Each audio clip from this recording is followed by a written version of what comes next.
श्री स्वामी समर्थ. स्वामी महाराज तुमच्या सर्व चांगल्या इच्छा पूर्ण करो ही स्वामींच्या चरणी प्रार्थना करते आणि आजच्या व्हिडिओला सुरुवात करते.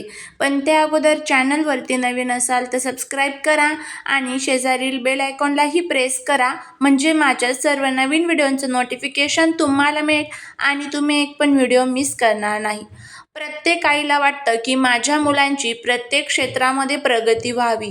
माझा मुलगा किंवा माझी मुलगी कुठेही मागे राहता कामा नये. अभ्यास असेल, व्यापार असेल, व्यवसाय असेल, नोकरी असेल, शेती असेल, त्याचबरोबर त्यांच्या मनातील ज्या काही इच्छा आहेत तर त्या इच्छा पूर्ण व्हाव्यात, असा हा प्रभावी उपाय आज मी तुमच्यासोबत शेअर करणार आहे.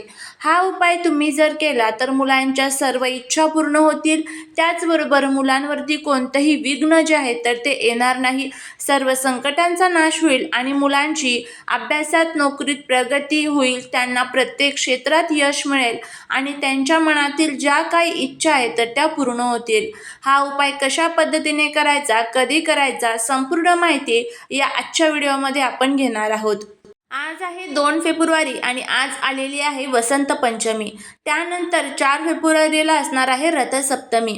या 2 दिवसांमध्ये तुम्हाला जमलं तर तुम्ही आज म्हणजेच वसंत पंचमीच्या दिवशी किंवा तुम्हाला आज जर टाईम नसेल तर रथसप्तमीच्या दिवशी तुम्ही हा जो उपाय आहे तर तो आपल्या मुलांसाठी करायचा आहे. ज्या या काही पवित्र तिथी असतात, या पवित्र तिथींवरती ज्या सकारात्मक लहरी असतात तर त्यावेळेस त्या सहस्रपटीने कार्यरत असतात आणि त्या लहरींचा फायदा आपल्याला होतो ज्यावेळेस आपण हे उपाय, ह्या सेवा करत असतो. आत्ताच्या या सध्याच्या धावपळीच्या जीवनात प्रत्येक आईला वाटतं की माझा मुलगा किंवा माझी मुलगी कुठेही मागे राहता कामा नये. प्रत्येक क्षेत्रामध्ये त्यांना यश मिळावं.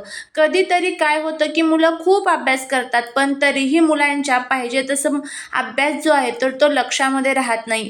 परीक्षेसाठी गेल्यानंतर जे काही त्यांनी अभ्यास केलेला असेल तर ते संपूर्णपणे विसरून जात असतात. त्याचबरोबर नोकरीसाठी जर काही प्रयत्न करत असेल तर नोकरीमध्ये यश मिळत नाही. कारण का, कुठेतरी कुंडलीतील जे ग्रह आहेत तर ते कमजोर झालेले असतात. कुठेतरी त्यांच्या जीवनामध्ये काहीतरी अडचणी आलेल्या असतात किंवा कुंडलीमध्ये काहीतरी दोष तयार झालेले असतात किंवा नजर दोषेचा जो सामना आहे तर तो मुलींना करावा लागू शकतो. मग त्यामुळे मुलं हट्टी, चिडचिडे, तापटपणा करत असतात. मोठ्यांचं ऐकत नाही, आईवडिलांचं ऐकत नाही. आणि त्याचबरोबर काय होतं की मुलं जर लग्नाचं वय मुलांचं झालेलं असेल तर त्यांना लग्न जमण्यामध्ये अडचणी येत असतात. त्यासाठीच तुमच्या ह्या ज्या काही मुलांच्या संबंधित अनेक समस्या असतील तर त्या समस्या दूर करण्यासाठी, आपल्या मुलांना प्रत्येक क्षेत्रात यश मिळावं यासाठी हा जो उपाय आहे तर तो आपल्याला करायचा आहे. हा उपाय तुम्ही तुमच्या मुलांसाठी, मुलींसाठी करू शकता. वयाची कोणत्याही प्रकारची मर्यादा नाही आहे आणि जर तुम्हाला हा उपाय करायचा असेल तर तुम्ही वसंत पंचमी किंवा रथसप्तमीच्या दिवशी संध्याकाळी, म्हणजेच माता लक्ष्मी ज्यावेळेस आपल्या घरामध्ये येते, ज्यावेळेस 6 ते 9:30 हा जो कालावधी असतो, या कालावधीमध्ये तुम्हाला हा उपाय करायचा आहे. अगदी साधा सोपा उपाय आहे, पण हा उपाय केल्यामुळे याचे अनुभव तुम्हाला येतील की मुलांचे सर्व दोष जे आहे तर ते नष्ट होतील. त्याचबरोबर त्यांची अभ्यासात प्रगती होईल. अर्थात कष्टाला पर्याय नाही आहे, पण कष्टाबरोबर, मेहनतीबरोबर जर आपल्या नशिबाची आपल्याला साथ मिळाली, आपल्या ग्रहांची जर आपल्याला साथ मिळाली तर त्याचे खूप चांगले फायदे हे आपल्याला होत असतात. त्यामुळे तुम्ही हा उपाय नक्की करून बघा, नक्कीच तुम्हाला त्याचा फायदा होईल. हा उपाय तुम्ही कोणत्याही वयाच्या मुलांसाठी, मुलींसाठी करू शकता. मुलं जर बाहेरगावी शिक्षणासाठी असतील तर हा उपाय कशा पद्धतीने करायचा हेही मी तुम्हाला आजच्या व्हिडिओत सांगणार आहे. त्यामुळे व्हिडिओ स्किप न करता शेवटपर्यंत पाहत राहा. चॅनलवरती नवीन असाल तर सबस्क्राईब करा आणि शेजारील बेल आयकॉनला प्रेस करून ऑलवरती क्लिक करा, म्हणजे माझ्या सर्व नवीन व्हिडिओचं नोटिफिकेशन तुम्हाला मिळेल आणि तुम्ही एक पण व्हिडिओ मिस करणार नाही. त्याचबरोबर कमेंटमध्ये जय माता लक्ष्मी लिहा, जेणेकरून आपल्या मुलांवरती माता लक्ष्मीची भरभरून कृपा होईल. उपाय करण्यासाठी सर्वात प्रथम तुम्हाला पहिली वस्तू जी घ्यायची आहे ती म्हणजे कापूर. आणि कापूरमध्ये अनेक प्रकारच्या दैवी शक्ती असतात. ज्यावेळेस आपण कापूर घरामध्ये जाळत असतो त्यावेळेस आपल्या घरातील वातावरण हे सुगंधित तर होतंच, पण त्याबरोबर घरातील नकारात्मकता संपवून सकारात्मक ऊर्जा संचारत असतात.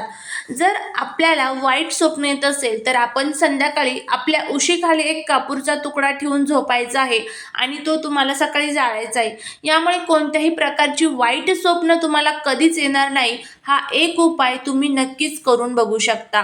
त्यानंतर पुढचं म्हणजे आता हा उपाय करण्यासाठी आपल्याला कोणती वस्तू लागणार आहे.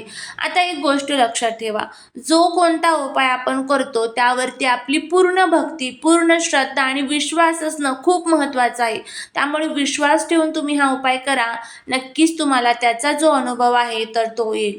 काय करायचं आहे, सर्वात प्रथम तुम्हाला एक मातीची पणती जी असते तर ती घ्यायची आहे. त्या मातीच्या पणतीमध्ये तुम्हाला तुपामध्ये 5 कापूरच्या वड्या ज्या असतात ना तर त्या भिजवायच्या आहेत आणि त्या पणतीमध्ये तुम्हाला ठेवायच्या आहेत. तुमच्याकडे जर पणती नसेल तर तुम्ही एखाद्या भांड्यामध्ये ठेवू शकता, काहीच अडचण नाही. त्यानंतर तुम्हाला एक जी वस्तू लागणार आहे ते म्हणजे कडुलिंब. कडुलिंब सर्वांनाच माहीत आहे. आपल्याला त्या कडुलिंबाच्या झाडाचा पाला जो असतो ना तर तो घ्यायचा आहे. कडुलिंबाच्या खाली म्हणजे झाडामध्ये साक्षात 64 योगिनी ह्या निवास करत असतात.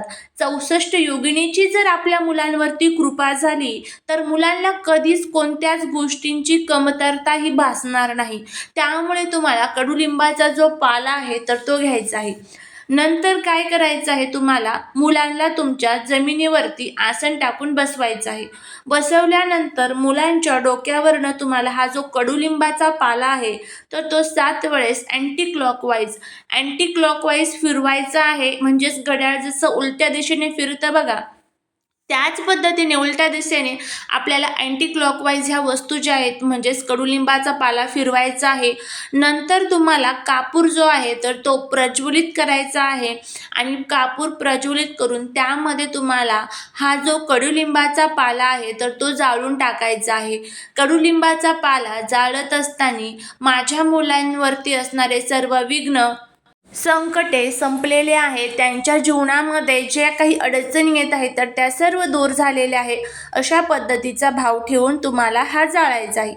जळेल तितका जळून द्यायचा, बाकीचा तुम्ही तो निर्मल्यात टाकून द्या किंवा एखाद्या झाडाखाली जरी टाकून दिला तरीही चालेल. आता बघा, 2 मुलं घरामध्ये असेल तर तुम्ही अशाच पद्धतीने थोडासा कडुलिंबाचा पाला सेपरेट प्रत्येक मुलावरनं उतरवा आणि त्याच कापूरसोबत जाळून टाका. एकत्र जाळला तरीही चालेल. मुलं आता जर बाहेरगावी शिक्षणासाठी असतील तर काय करायचं आहे, ज्या दिशेला मुलं शिक्षणासाठी आहेत तर त्या दिशेवरनं तुम्हाला असं समजायचं आहे की माझा मुलगा माझ्या समोर आहे आणि त्या दिशेवरनं तुम्हाला हा जो कडुलिंबाचा पाला आहे तर तो उतरवायचा आहे आणि त्या कापूरसोबत जाळून टाकायचा आहे. अशा पद्धतीने साधा सोपा उपाय आहे, करून बघा. खूप छान आहे, खूप प्रभावी उपाय आहे. नक्की तुम्हाला त्याचा अनुभव येईल. झालेली सेवा ही महाराजांच्या चरणी रुजू करते. व्हिडिओ जर आवडला असेल तर लाईक, शेअर आणि सबस्क्राईब करायला विसरू नका.